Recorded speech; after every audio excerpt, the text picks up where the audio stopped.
the two curves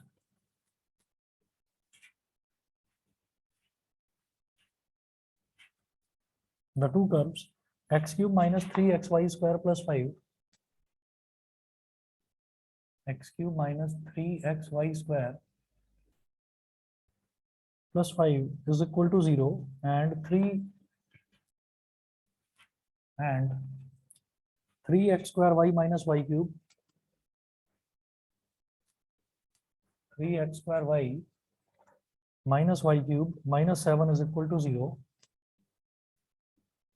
minus 7 is equal to 0. Option A है cut at right angles,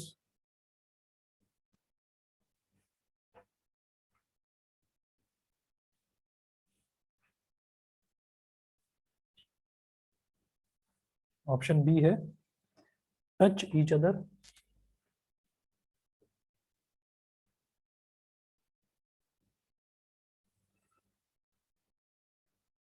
option C है cut at an angle pi by 4, cut at an angle pi by 4, और option D है cut at an angle pi by 3.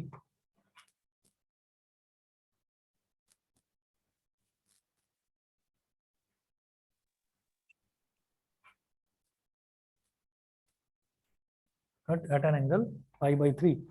अब देखिए the two curves, ये दो curve दे रखे हैं हमको, x cube minus 3xy square plus 5. अगर ये दोनों कर्व्स टच भी कर रहे हैं या पाई बाई 4 पर या पाई बाई 3 पर या राइट एंगल पर भी ये एक दूसरे को इंटरसेक्ट कर रहे हैं, कट कर रहे हैं, तो हम ये कहेंगे कि दोनों एंगल्स के टेंजेंट्स जो हैं, हम उन टेंजेंट्स को देखेंगे कि वो टेंजेंट्स एक दूसरे को कट कर रहे हैं या नहीं कर रहे हैं, और दोनों टेंजेंट्स का स्लोप निकाल लेंगे, और स्लोप निकालने के बाद हम ये देख लेंगे कि उनके बीच में एंगल कितना बन रहा है.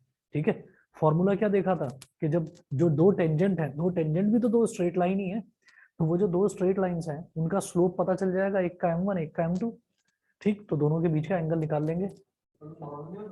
हाँ हाँ, दोनों के नॉर्मल निकाल लो, तो स्लोप ही निकालना है कुल मिलाकर. तो चाहे आप dy बाई डी एक्स निकाल लो, चाहे minus d x by d y. D y by d x क्या हो जाएगा, टेंजेंट का स्लोप, और minus d x by d y हो जाएगा नॉर्मल का स्लोप. टेंजेंट वाला ज्यादा आसान है. तो यहाँ देखो हम इसमें ऐसे करेंगे कि x cube minus 3xy square, x cube minus 3xy square plus 5 is equal to 0. मैं इसको बोलूंगा differentiate both sides with respect to x. x के रिस्पेक्ट में दोनों तरफ डिफरेंशिएट करो. एक्स क्यूब का क्या हो गया 3x स्क्वायर, और x और y स्क्वायर दोनों हैं तो इसमें प्रोडक्ट रूल लगेगा. तो -3 तो एज इट इज छोड़ दिया, पहले x एज इट इज, फिर y स्क्वायर का क्या हो गया 2y into d y by d x, फिर प्लस का y square as it is छोड़ दिया, और x का क्या हो गया 1. ठीक है, और प्लस 5 का हो गया, 5 एक कांस्टेंट है जो कि अकेला लिखा हुआ है, तो इसका डिफरेंशियल हो गया 0 इज इक्वल टू 0 का डिफरेंशियल 0.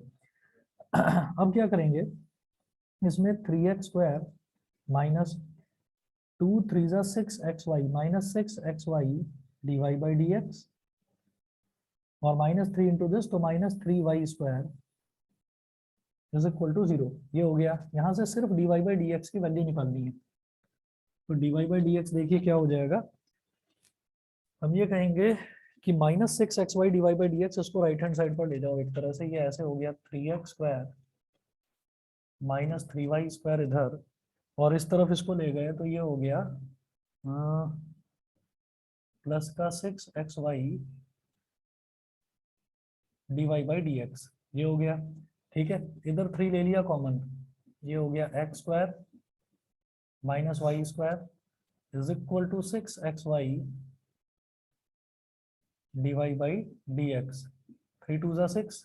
ठीक, एक्स वाई को इधर ले आओ, x square minus y square upon 2xy, ये हो गया d y by d x के इक्वल. तो ये मैंने पहले वाले कर्व का निकाला है टेंजेंट, पहले वाले कर्व के टेंजेंट का स्लोप निकाला है, तो ये आ गया मेरे पास m1 यहाँ तक. ठीक है, m1 आ गया. m1 करने के बाद में अब मैं क्या करूंगा, अब मैं दूसरे वाला जो कर्व है इसका dy बाई डी एक्स यानी कि इसके टेंजेंट का स्लोप निकालेंगे। Modulus m1 minus m2 upon 1 plus m1 m2, m1 minus m2 upon 1 plus m1 m2। इससे ये जो tan थीटा आता है ना, ये दोनों लाइंस के बीच का एंगल आ जाता है। ठीक, अब जरा देखो, अब मैं सेकंड कर्व के लिए देखता हूं। तो सेकंड कर्व की इक्वेशन क्या गिवन है, ये देखो 3x² minus y cube minus 7 is equal to 0। तो यहाँ पर भी वही काम करिए, differentiate with respect to x, पूरी इक्वेशन को x के रिस्पेक्ट में डिफरेंशिएट। तो 3 is a constant which will remain as it is. x² और y दोनों मल्टीप्लाई हो रहे हैं, तो पहले x² को एज इट इज छोड़ा, y का डिफरेंशियल x के रिस्पेक्ट में क्या हो गया, dy बाई डी एक्स, पहली चीज। ठीक है, प्लस फिर y को एज इट इज छोड़ा और x² का डिफरेंशियल क्या हो जाएगा 2x, माइनस फिर y क्यूब है तो y क्यूब का डिफरेंशियल क्या हो जाएगा 3y² और फिर y का dy by d x, minus 7 है तो माइनस 7 का डिफरेंशियल 0 इज इक्वल टू 0 है तो 0 का डिफरेंशियल भी 0। अब क्या करेंगे, हाँ एक्सपेंड करेंगे 3x² into d by d x plus 3 into this, तो प्लस का 6xy और minus 3y² into dy by d x is equal to 0। अब क्या करिए, dy बाई डी एक्स ले लो कॉमन, बल्कि 3 into dy by d x common low, 3 into dy by d x common ले लिया, तो ब्रैकेट में क्या बचेगा x² minus y²। 3 into dy by d x तो x² बचा, 3 into dy by d x ले लिया तो माइनस y² बचा। हाँ, 6xy को उधर ले जाओ तो ये हो गया माइनस का 6xy। अब यहाँ से 3 1 जा 3, 3 2 जा 6, तो ये हो गया dy by d x is equal to dy by d x is equal to minus 2xy upon x² minus y²। This is my equation number 2। Equation number 2 यानी कि m2 बोलो इसको, क्या बोल रहे हो? हाँ, तो आप समझ ही रहे होंगे अब क्या करेंगे। अब आप ये देखो, इन दोनों को अगर मैं मल्टीप्लाई कर दूंगा m1 m2 को, तो इनका प्रोडक्ट -1 आ रहा है। इसका मतलब दोनों के दोनों जो लाइंस हैं वो एक दूसरे पर परपेंडिकुलर है। ठीक है, तो हम ये देखेंगे m1 इंटू m2 क्या हो गया, m1 की value x² minus y² upon 2xy और m2 क्या है minus 2xy upon x² minus y²। x² minus y² से x² माइनस y² कर गया, 2xy से 2xy माइनस 1 बचा केवल। तो इसका मतलब दोनों जो लाइंस हैं, जो दोनों टेंजेंट्स हैं, टेंजेंट भी तो स्ट्रेट लाइन होती है, तो दोनों एक दूसरे पर परपेंडिकुलर है, 90 डिग्री का एंगल बना रहे हैं। इसका मतलब कर्व्स भी एक दूसरे को राइट एंगल पर ही कट कर रहे हैं, ऑप्शन ए। बताइए जी, समझ गए? ऐश्वर्या, आदित्य, हर्ष, दृष्टि, तनिष्का, श्रुति, Yes, क्लियर sir. है? Yes, sir. ठीक है, अगला डाउट बताओ कौन Yes, सा sir. था? 39. 39 देख रहा हूँ।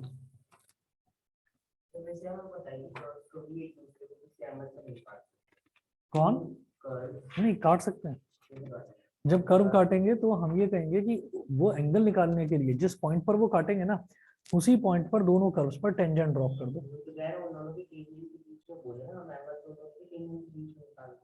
वो एक्चुअली एक पॉइंट है ना, तो उस पॉइंट पर तो हमें टेंजेंट ही बनाना पड़ेगा। जैसे हम ये कहते हैं कि किसी भी सर्कुलर पाथ में हम वेलोसिटी नहीं बता सकते, वेलोसिटी की डायरेक्शन नहीं बता सकते किसी भी सर्कुलर पाथ में, लेकिन हमेशा एक इंस्टेंट पर बताई जाती है। तो वो इंस्टेंट क्या हो गया, एक पॉइंट। तो जो डायरेक्शन है वो डायरेक्शन एंगल ही तो होता है, तो एंगल हमेशा एक पॉइंट पर बताया जा सकता है, तो उसके लिए टेंजेंशियल ही करा जाता है, हमेशा टेंजेंट ही निकाला जाता है। हाँ, चलिए जी अगला देखते हैं। Question number 39, if the tangent at each point of the curve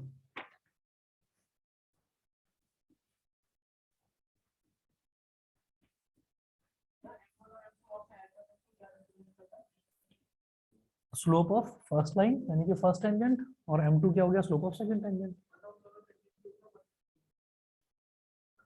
नहीं, उन दोनों के स्लोप का मल्टीप्लीकेशन -1 है, यानी कि वो जो दोनों टेंजेंट्स हैं वो स्ट्रेट लाइंस ही तो हैं, टेंजेंट भी तो एक स्ट्रेट लाइन है, उन स्ट्रेट लाइंस को अगर इंटरसेक्ट कर रहे हैं तो उनके बीच में 90 डिग्री का एंगल बन रहा है। M1 is perpendicular on M2, तभी दोनों का मल्टीप्लीकेशन -1 आ रहा है।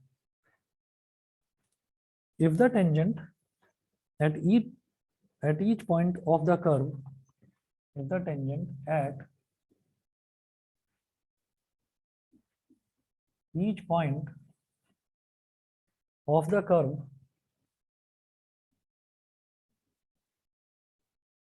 at each point of the curve phi is equal to 2/3 x cube, 2/3 x cube minus 2ax square minus 2ax square plus 2x plus 5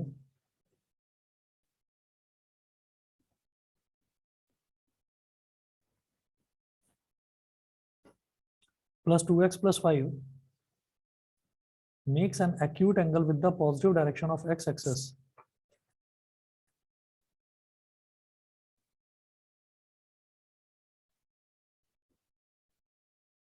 Makes an acute angle with the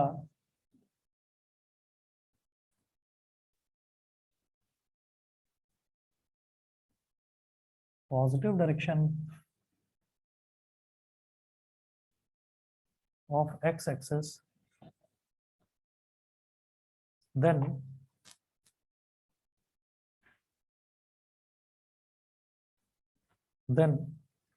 option A है a is greater than equal to 1,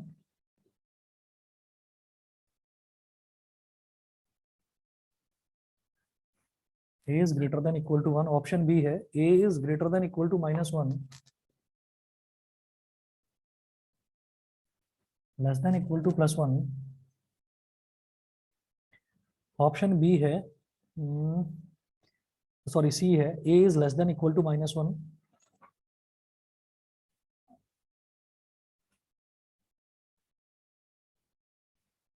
और option D है none of these.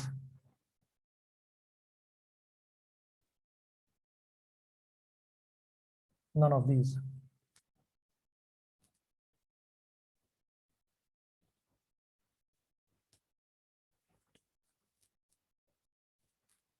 अब जैसे ये question है, ये सीधा सीधा क्वेश्चन ना देकर थोड़ा सा घुमा कर दे देते हैं। अब इसमें देखिएगा कि ये क्या कहना चाह रहे हैं। पहले तो ये देखो, if the tangent at each point of the curve, अगर किसी भी कर्व पर हम टेंजेंट निकालते हैं, किसी भी कर्व पर टेंजेंट निकालना है तो उस टेंजेंट का सबसे पहले स्लोप तो निकालना ही होगा, ठीक है। तो पहले उसका स्लोप निकाल दो। स्लोप निकालने के लिए क्या करते हैं, dy/dx, ठीक है। तो मैं क्या करूंगा, जो कर्व मुझे दे रखा है उसकी बात करते हैं सबसे पहले।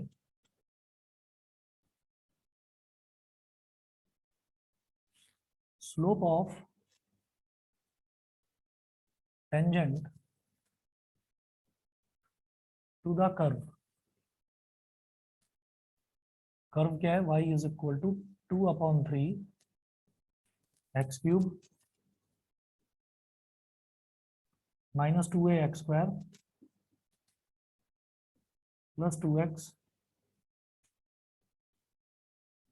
plus 5, ये दे रखा है। अब dy/dx निकालो। dy/dx क्या हो जाएगा, 2/3 तो कांस्टेंट है, और x क्यूब का क्या हो गया 3x square, minus 2a constant है, और x स्क्वायर का क्या हो गया 2x, और प्लस 2, ठीक, और प्लस 5 का तो 0 हो गया। तो ये dy/dx को हम क्या बोल सकते हैं, स्लोप। स्लोप यानी कि m, 3 से 3 कैंसिल आउट हो गया, 2x square minus 4ax plus 2, ठीक है।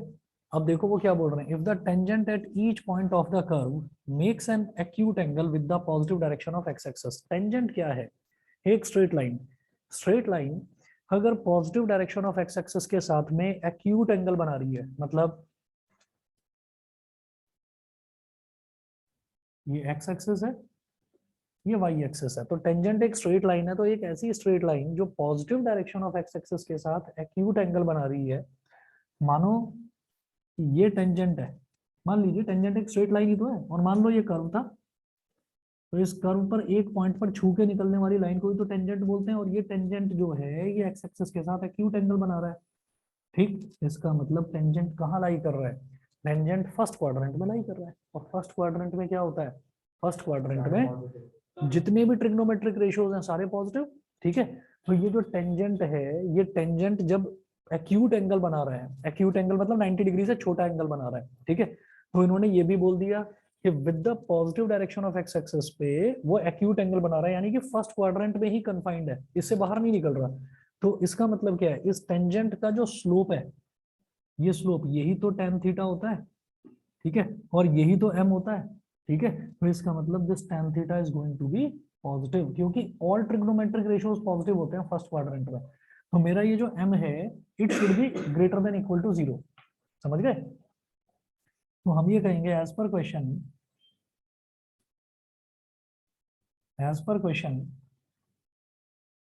Tangent lies in first quadrant, tangent lies in first quadrant, so its slope first quadrant, so its slope m is greater than equal to 0, 0 भी हो सकता है, ठीक है, 0 भी हो सकता है, ग्रेटर देन इक्वल टू 0 हमने कहा, क्योंकि फर्स्ट क्वाड्रेंट में मतलब ये ऐसे भी हो सकता है। तो अब हमने कहा m is greater than equal to 0, तो m क्या है ये, इसका मतलब 2x स्क्वायर, और यहाँ पर m के बाजू में इधर लिख लेना tan थीटा, ताकि याद रहे कि फर्स्ट क्वाड्रेंट में साइन tan cos सब पॉजिटिव होते हैं।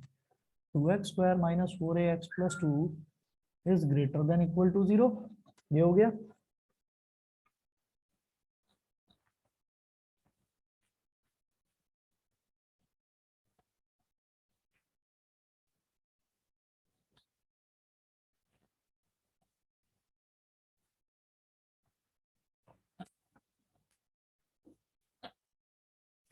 इसमें 2 कॉमन ले लो,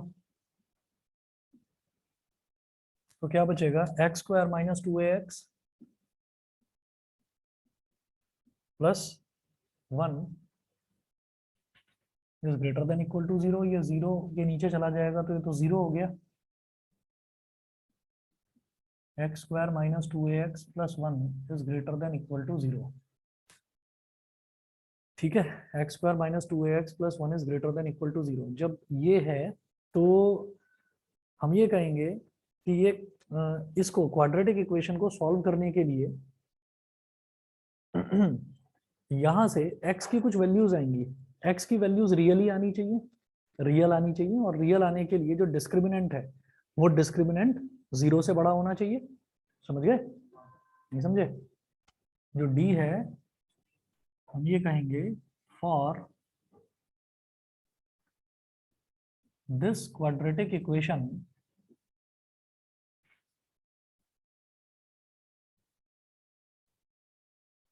टू हैव रियल रूट्स, भाई इसके रियल रूट्स होने चाहिए, इसके जो इस क्वाड्रेटिक इक्वेशन के रियल रूट्स होने चाहिए, भले ही वो नेगेटिव हो भले ही वो पॉजिटिव हो। तो d must be greater than equal, d must be greater than equal to 0, हाँ ठीक है। और d क्या होता है, d होता है अंडर रूट, नहीं बल्कि d को बोलेंगे b square minus 4ac, under root तो बाद में लगता है, बी स्क्वायर माइनस 4ac। तो अब आप ये देखो यहाँ पर here b is equal to, पहले तो a लिखो, a सॉरी, a क्या है, एक्स स्क्वायर के साथ जो मल्टीप्लाई होता है वो a, x के साथ जो मल्टीप्लाई होता है वो b, तो b क्या है यहाँ पर -2a, ठीक है, और कांस्टेंट टर्म क्या है 1, c है 1। तो capital D is equal to b square, यानी कि -2a का स्क्वायर, -2a का स्क्वायर और -4ac, -4 इंटू 1 इंटू 1, तो क्या हो गया 4a स्क्वायर -4, ये जो है हमारा डिस्क्रिमिनेंट ये 0 से बड़ा होना चाहिए। तो इसका मतलब क्या हो गया, 4a square must be greater than equal to 4, इसका मतलब a square must be greater than equal to 4/4 मतलब 1, तो a square is greater than equal to 1। जब ये हो गया तो इन इक्वेशन में जब हमारे पास ये होता है कि यही है ना, ए स्क्वायर हमारा 1 से बड़ा होना चाहिए। तो minus sorry b square minus 4ac, b square सही करा है ना हमने, माइनस 2a का 4a square minus 4ac 4ac। ठीक है, ठीक है। तो ए स्क्वायर हमारा 1 से बड़ा होना चाहिए, तो इसका मतलब ए जो है, ना ना ना,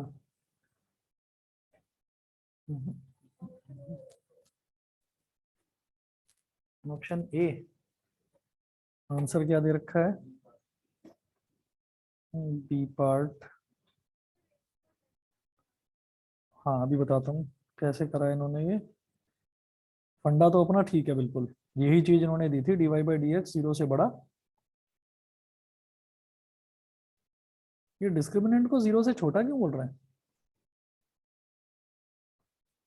इन्होंने बोला डिस्क्रिमिनेंट जो है, हमने 2 कॉमन भी लिया, इन्होंने 2 कॉमन नहीं लिया, चलो वो तो कोई बात नहीं, ठीक है। और ये डिस्क्रिमिनेंट को 0 से छोटा बोल रहे हैं। डिस्क्रिमिनेंट अगर 0 से छोटा होगा तो इमेजिनरी रूट्स आ जाएंगे। हाँ, डिस्क्रिमिनेंट जो है, डिस्क्रिमिनेंट 0 से छोटा नहीं आना चाहिए, क्योंकि हमें क्या करना होता है जब हम x की वैल्यू निकालते हैं, तो हम ये करते हैं x is equal to minus b plus minus under root d upon 2a। तो ये जो d है ये नेगेटिव अगर आ जाएगा तो इमेजिनरी रूट्स आ जाएंगे। इमेजिनरी रूट्स का तो सवाल ही नहीं उठता, हम वैसे भी फर्स्ट क्वाड्रेंट की बात कर रहे हैं।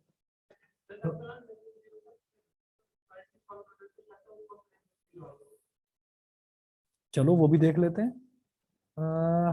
बी स्क्वायर माइनस 4ac जो है, तो बी स्क्वायर क्या हो गया, बी स्क्वायर इनका 16a स्क्वायर हुआ है। इन्होंने पहले से ही उसको पूरे, इन्होंने बी स्क्वायर माइनस 4ac को ही लेस देन 0 लिया है।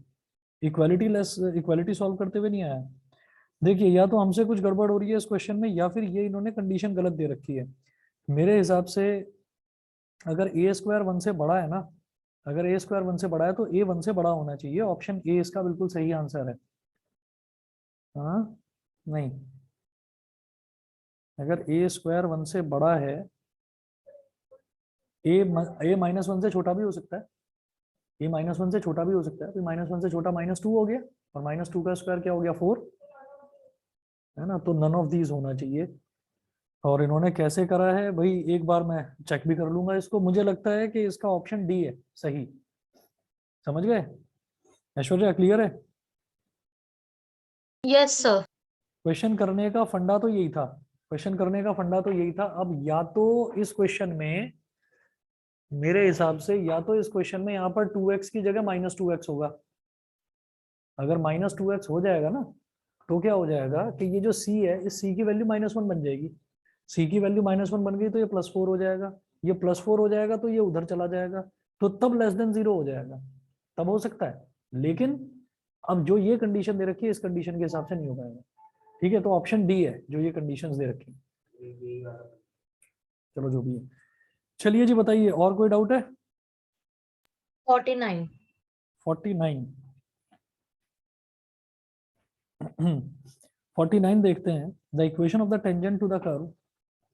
हमारे कोई डाउट्स नहीं आए क्या अभी तक?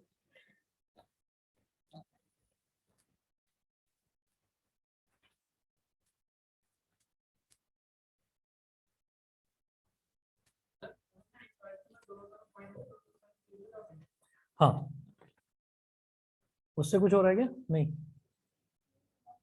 हम्म।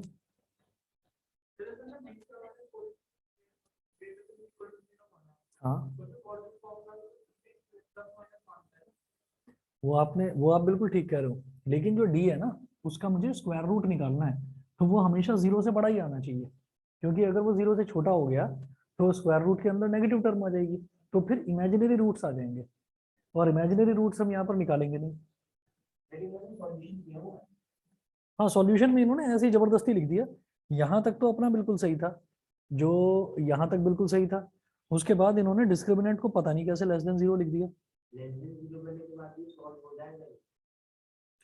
जीरो करने के बाद तो हो ही गया ना। ए स्क्वायर अगर ग्रेटर देन वन, देखो ऐसा होता है कि अगर A square less than equal to one आ रहा है तो हम स्क्वायर रूट ले लेते हैं, वन का स्क्वायर रूट हो गया प्लस माइनस वन, तो आंसर ये होता है a is greater than minus one and less than equal to plus one. और अगर ऐसा होता है कि a is greater than equal to one, तो इसका आंसर होता है कि a is less than equal to minus one और a is greater than equal to plus one. मतलब अगर लेस देन वन है तो माइनस वन और वन के बीच में लाई करेगा उसका स्क्वायर रूट, और अगर ग्रेटर देन वन है तो वो माइनस वन से छोटा होगा और वन से बड़ा होगा, बस इस बीच की रेंज में लाई नहीं करेगा, उल्टा होता है, ये होता है। ठीक है, तो वो चीज यहाँ पर मिसिंग है। अगर यहाँ पर लेस देन जीरो होता तो बात बन जाती, जो इन्होंने ऐसे लिख दिया, तो या तो हम कुछ गलती कर रहे हैं तो मैं उसको चेक कर लूंगा, चेक करके बता दूंगा। एज ऑफ नाउ मुझे ये क्वेश्चन गलत लग रहा है, लेकिन ओवर कॉन्फिडेंस में नहीं रहना चाहिए, कई बार हमसे भी गलती हो जाती है। चलिए अगला देखते हैं, क्वेश्चन नंबर 49 आप बता रहे हैं। और किसी बच्चे को भी कोई डाउट्स हो तो प्लीज बताना। सर हाँ जी बोलिए। इन्होंने पता है 4 कॉमन ले लिया है और a स्क्वायर माइनस 1 किया है ना, हाँ तो फिर a माइनस 1 a प्लस 1, सुनो तो सुनो फिर तो सुनो, a मेरी की बात वैल्यू आ सुनो। जाएगी ना। इन्होंने 4 कॉमन नहीं लिया बेटा, इन्होंने 16 कॉमन लिया है। सर इन्होंने क्योंकि पूरा इक्वेशन 2 के हाँ टर्म में लिया है। बिल्कुल, पूरा इक्वेशन 2 के ही टर्म्स में लिया है, हमने पहले से ही 2 कॉमन ले लिया था।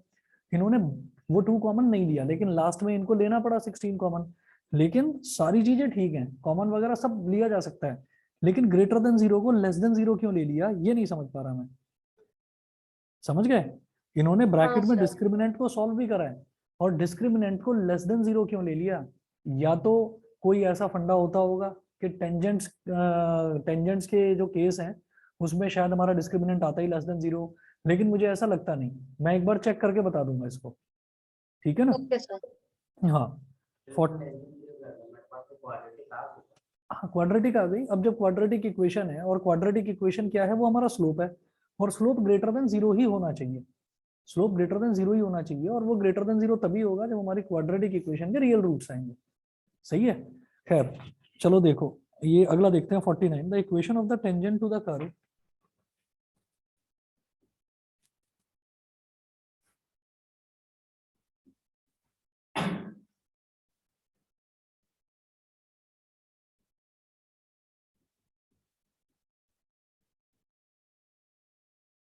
the equation of the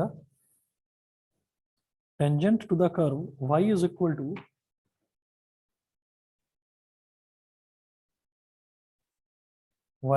to x square sine 1 upon x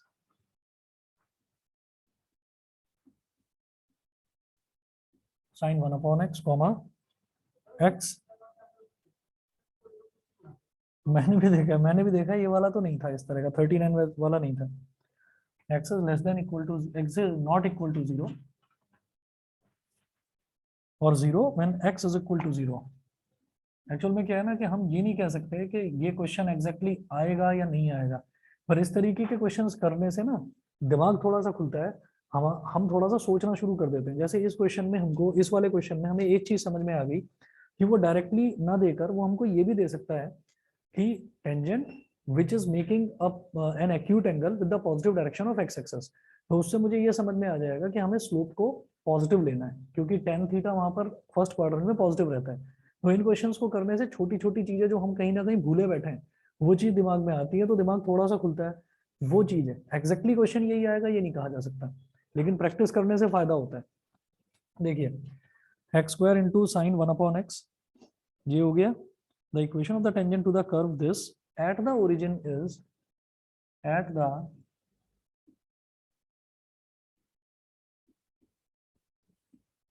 origin is,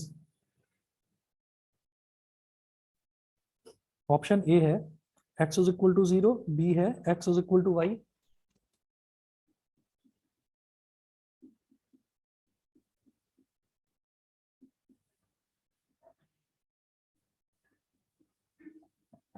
सी है y इज इक्वल टू 0 और डी है नन ऑफ दीज।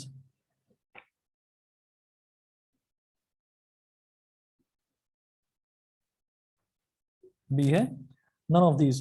अब आप ये देखिएगा, वो पूछ रहे हैं कि equation of the tangent to the curve, ये कर्व दे रखा है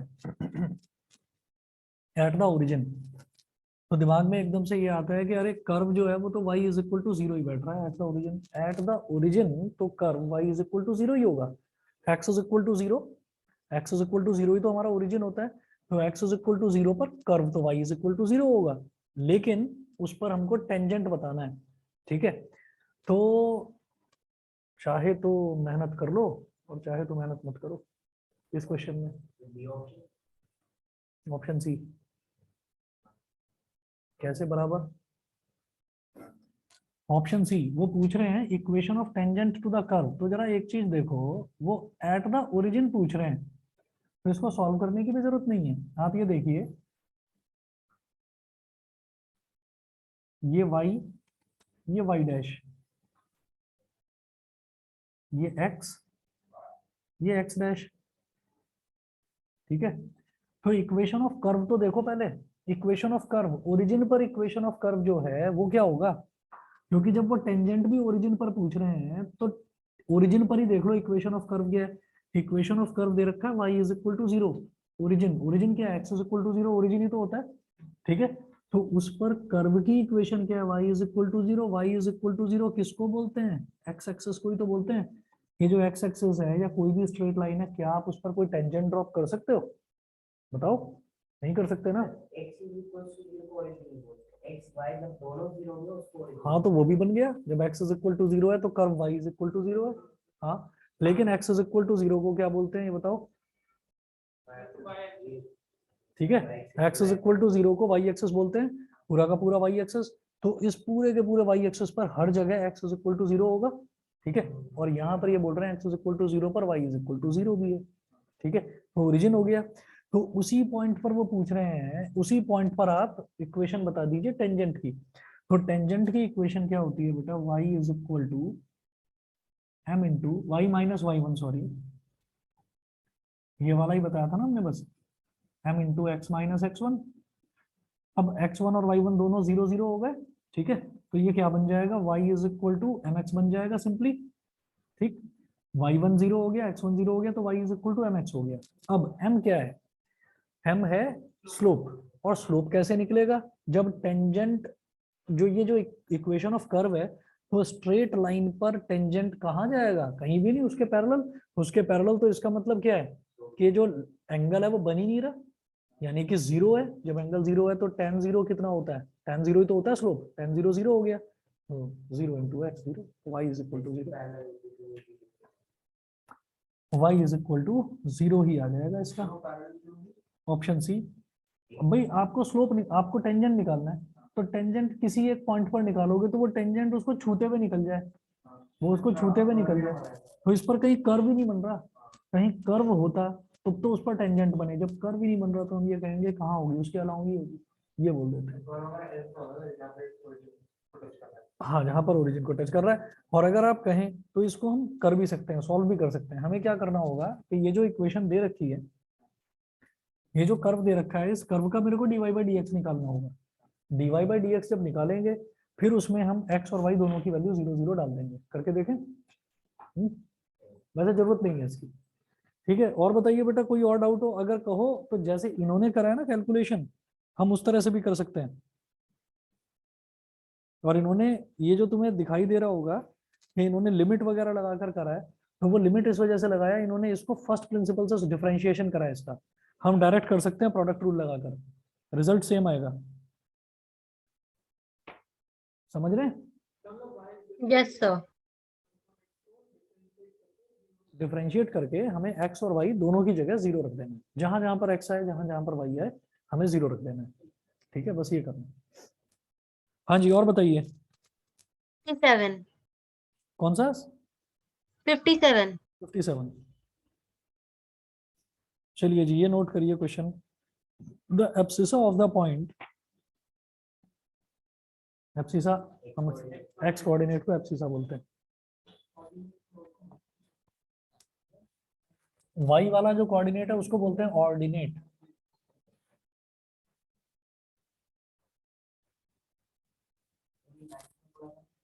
ये हाँ 9।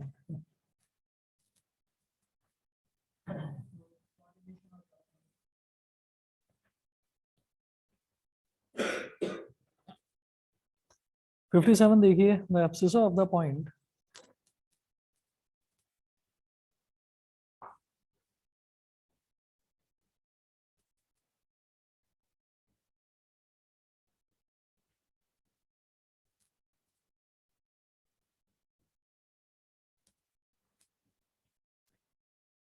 the abscissa of the point on the curve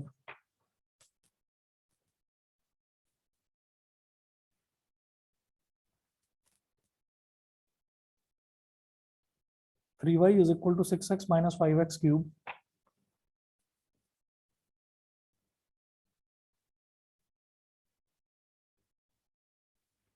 six x minus 5x cube. The normal at which passes through origin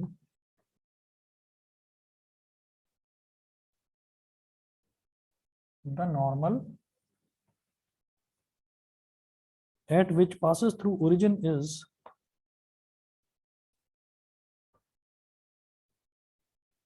at which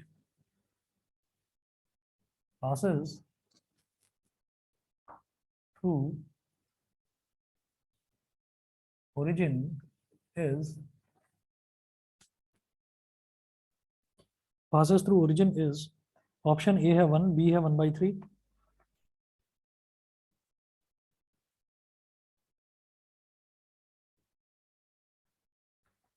A है 1, B है 1/3, C है 2 और D है 1/2.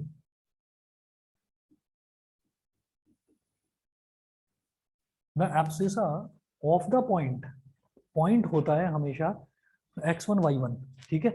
उस पॉइंट को यहाँ मतलब जनरली क्वेश्चंस में दे रखा होता है. जैसे इससे पहले क्वेश्चन में वो पॉइंट क्या दे रखा था, इन्होंने बोला था एट द ओरिजिन, तो इसका मतलब x1 y1 मेरे पास क्या था 0, 0. अब यहाँ पर वो पॉइंट नहीं दे रखा, ये आपसे वो पॉइंट पूछ रहे हैं, ठीक है. वो जो दिया है the abscissa of the point, तो एब्सिसा ऑफ द पॉइंट का मतलब क्या है कि आपको x1 y1 दोनों ना बताकर केवल x1 बता देना, केवल x1 बता देना. ना ना, अब बताता हूँ. आप ये सोचो कि जैसे मान लो ये कर्व है,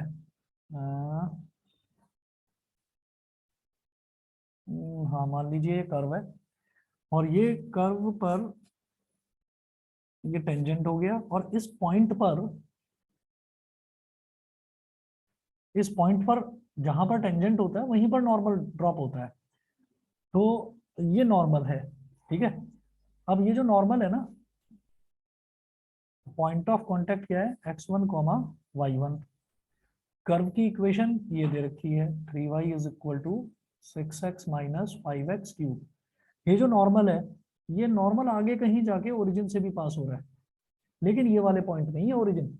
ये वाला पॉइंट अगर ओरिजिन होता तो फिर पूछा ही क्या है इन्होंने, समझ गए कि नहीं. तो इन्होंने ये दिया है कि यही जो नॉर्मल है, ये नॉर्मल आगे जाके ओरिजिन से भी पास हो रही है. नॉर्मल की इक्वेशन में 0, 0 डालकर मुझे शायद कोई वैल्यू मिल जाए, शायद कोई वैल्यू मिल जाए, ठीक है. अब जरा देखो हम क्या करेंगे, नॉर्मल की इक्वेशन में, क्योंकि नॉर्मल ही ओरिजिन से पास हो रहा है. दोबारा देख लो, हाँ दोबारा पढ़ लेते हैं, क्या पता मेरे समझने में गलती हो रही हो. The abscissa of the point on the curve, abscissa of the point on the curve, इस कर्व पर जो पॉइंट होगा, ऑब्वियस सी बात है ये जो पॉइंट ऑफ कांटेक्ट है ये कर्व पर भी होगा, ये नॉर्मल पर भी होगा, दोनों का पॉइंट ऑफ कांटेक्ट होता है. The normal at which point passes through the origin, the normal at which point passes through the origin, तो नॉर्मल ही ओरिजिन से पास हो रहा है.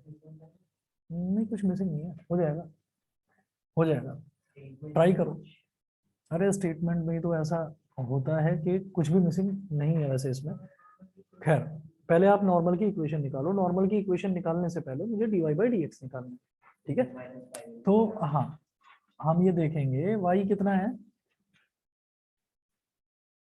अच्छा y is equal to 6x minus 5x square upon 3, ये है. तो dy/dx क्या हो गया, 5x क्यूब दे रखा है क्या, अच्छा 2 हाँ 6x minus minus 5x cube, हाँ ठीक तो है, देख लूँ एक बार. 6x माइनस 5x क्यूब, हाँ ठीक है. अब देखो, अब ये हो गया 6x 6x क्या हो गया? सर 2 माइनस 5x² आएगा। अच्छा अच्छा, 6 minus 5 into 3x² upon 3, upon में कांस्टेंट है, डिवाइड में हो या मल्टीप्लाई में हो कांस्टेंट एज इट इज रहता है। तो ये जो dy बाई डी एक्स है, जिसको हम m भी बोल देते हैं, ये हो गया 6/3 minus 5 into 3 into x² upon 3, 3 से 3 कट गया, 3 2 जा 6, तो 2 माइनस 5x² आ गया। ठीक है, अब minus d x by d y चाहिए, तो वो निकालते हैं अभी।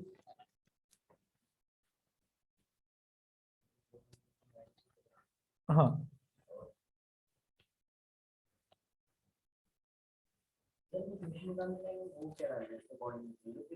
x1 y1 point of contact के कोऑर्डिनेट्स डाले जाते हैं हमेशा।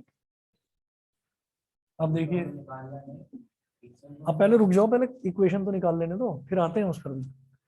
अब आप ये देखिए, minus d x by d y क्या हो जाएगा, इसको m ना बोलेंगे, इसको m नहीं बोलेंगे, क्योंकि नॉर्मल की इक्वेशन निकालनी है। तो minus d x by d y क्या हो गया, -1/2 माइनस 5x², या माइनस को अगर इधर ले जाएं तो क्या हो जाएगा, 1/5x² माइनस 2।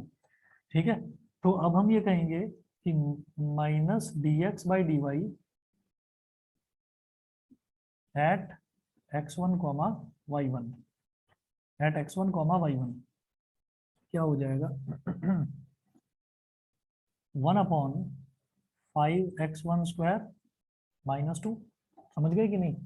जो भी हम स्लोप निकालते हैं उसमें x और y, जहां पे स्लोप में अगर x और y होता है तो उसमें हम पॉइंट ऑफ कांटेक्ट के कोऑर्डिनेट्स डाल देते हैं। पॉइंट ऑफ कांटेक्ट के कोऑर्डिनेट्स क्या हैं, x1 कॉमा y1, तो वो मैंने डाल दिया, वो हमने डाल दिया, तो अब मेरे पास स्लोप आ गया। ठीक है, तो हमने y डाला ही नहीं, क्योंकि y था ही नहीं। ठीक है, नहीं नहीं, 0 0 तो इस वजह से नहीं डालेंगे ना, क्योंकि अभी मैं सिर्फ और सिर्फ स्लोप निकाल रहा हूँ। अभी मैंने स्लोप निकाला है, अभी पहले मैं इक्वेशन निकालूंगा। तो इक्वेशन निकालते टाइम फिर देखते हैं क्या करना है। अब इक्वेशन निकालते टाइम भी हमें x1 y1 डालना है। तो इक्वेशन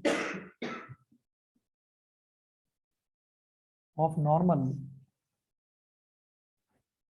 नॉर्मल की इक्वेशन जो है, हाँ अब देखिएगा, अब आपकी मर्जी है, जब हम नॉर्मल की इक्वेशन निकालेंगे तो अब मेरे पास स्लोप आ चुका है, तो स्लोप पर तो मैं हमेशा पॉइंट ऑफ कांटेक्ट ही लूंगा स्लोप निकालते टाइम तो। ठीक है, लेकिन जब इक्वेशन ऑफ लाइन निकालूंगा तो x1 y1 ले लो या 0 0 ले लो, इस पर लाई करने वाले, अब इस स्ट्रेट लाइन, ये नॉर्मल जो है ये स्ट्रेट लाइन है, इस पर लाई करने वाला कोई भी पॉइंट आपका x1 y1 की तरह बिहेव करेगा। हाँ अच्छा, इक्वेशन में पूछ रहे थे ना, हाँ इक्वेशन अगर मैं नॉर्मल की निकालूंगा तो मैं x1 और y1 की जगह 0 0 ले सकता हूँ। ठीक है, हाँ, तो अब हम ये कहेंगे इक्वेशन ऑफ नॉर्मल क्या होगा, y minus y1 is equal to m into x minus x1। ठीक है, तो कहीं आप x1 y1 में कंफ्यूज ना हो जाओ, तो मैं इसको बोल रहा हूँ x1 डैश और इसको बोल रहा हूँ y1 डैश। तो y1 डैश और x1 डैश, तो जब स्लोप मेरे पास आ गया, स्लोप निकलने के बाद में फिर आप कोऑर्डिनेट कोई सा भी ले सकते हैं, जो भी उस पूरी लाइन पर लाई करे वो आप कोई भी ले सकते हैं। ठीक है, तो अब क्या होगा, y माइनस 0, y माइनस 0, एक मिनट, अभी लेने में फायदा है कि नहीं, अभी अभी रुको रुको, कोई 3 वेरिएबल नहीं, अभी देख रहा हूँ मैं। जैसे यहाँ से y हो जाएगा y1 डैश और x1 डैश तो खत्म हो गया। ठीक है, ये तो खत्म हो जाएगा। हम एक काम करते हैं, आप y1 x1 ही लो, पहले x1 y1 ही लो, ये भी तो इसी पर लाई कर रहा है ना, तो x1 y1 ही लो सबसे पहले। तो y minus y1 is equal to m क्या हो गया, 1/5x1² minus 2 into x minus x1, ये हो गया। अब इसको किस तरीके से सॉल्व करें, अब ये मेरे पास इक्वेशन ऑफ नॉर्मल आ गई। ठीक है, अब ये इक्वेशन ऑफ नॉर्मल आ गई, अब क्या करिएगा, अब ये इक्वेशन ऑफ नॉर्मल पे हर एक पॉइंट सेटिस्फाई करेगा यहाँ पर, तो अब वो जो हर एक पॉइंट है वो x पर और y पर होगा, x और y की वैल्यू होगी। ठीक है, तो अब x और y की जगह आप 0 0 डाल सकते हैं। हम ये कहेंगे this is equation of normal, and since normal passes through, since normal passes through 0 0, therefore 0 minus y1 is equal to 1 upon 5x1 square minus 2, 0 minus x1।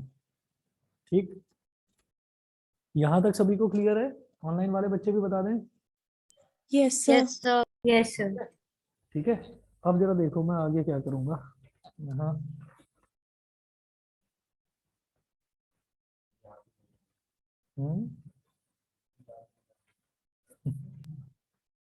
Sir हम y1 की वैल्यू 0 लेंगे या y की वैल्यू 0 लेंगे? हम y की और x की वैल्यू को हमने 0 0 डाल दिया, क्योंकि यहाँ शुरुआत में हमने क्या करा, y minus y one is equal to m into x minus x one होता है।